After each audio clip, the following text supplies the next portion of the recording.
Huling araw na po ngayon ng kampanya para sa barangay at SK elections. Sa Mindanao, 3 paaralan na dapat magsisilbing polling precinct ang sinunog ayon sa COMELEC. Itinaasaman sa Category Red ang ilang lungsod sa Visayas at Mindanao dahil sa mga isyong panseguridad. Nakatutok si Mav Gonzales.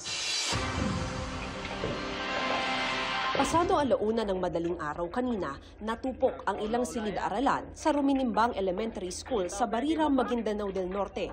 Ayon sa Barira LGU, gagamitin ang 4 na silid-aralan bilang polling precinct para sa barangay at SK elections sa Lunes. Parang may tao nga, pero hindi ko man makita.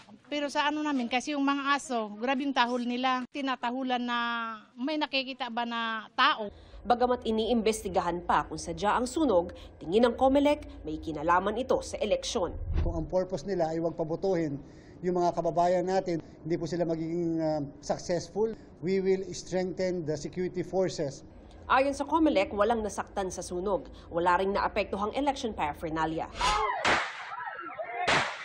Dahil din sa security concerns, itinaas na sa Category Red ang Placer at Masbate City sa Masbate, pati ang Bukay Abra, kung saan may mga sundalo nang nakabantay sa checkpoints bukod sa pulis.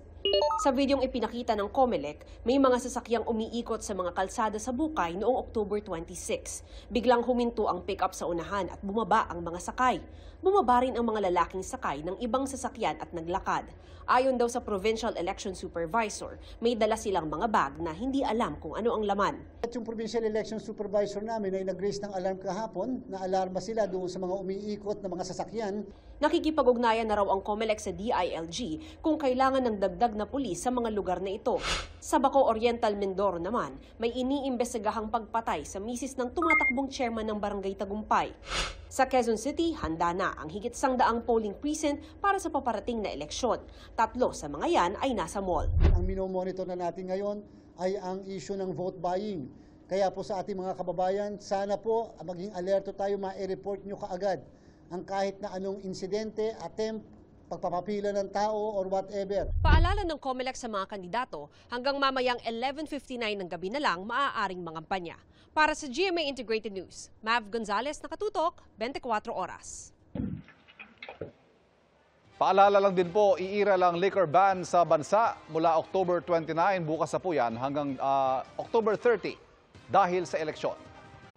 Mga kapuso, patuloy na tumutok sa mga balita. Mag-subscribe sa GMA Integrated News sa YouTube. Sa mga kapuso abroad, samahan nyo kami sa GMA Pinoy TV at sa www.gmanews.tv.